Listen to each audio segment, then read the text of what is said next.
butter, then saute yung patatas at saka yung red bell pepper rin set aside. Then bawang sibuyas saka luya saute.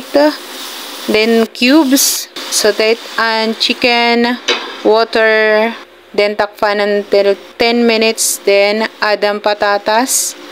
Then chicken curry or curry powder, then paminta, kakanggata,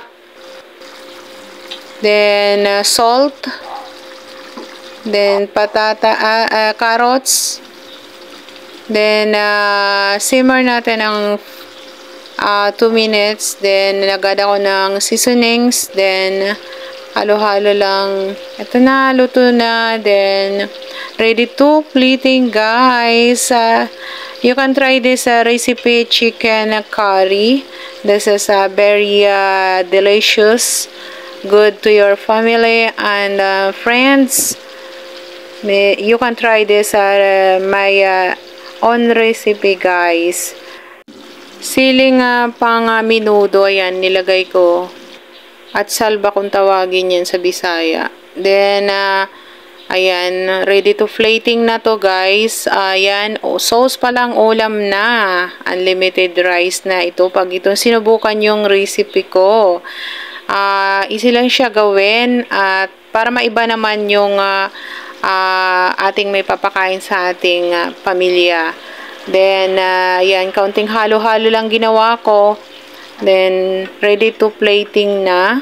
Pa-plate na natin to for the serve. Ayan, plating. Yum, yum. Sauce pa lang ulam na.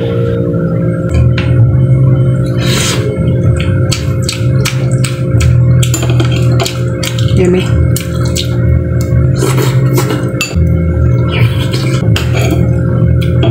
The texture is so good.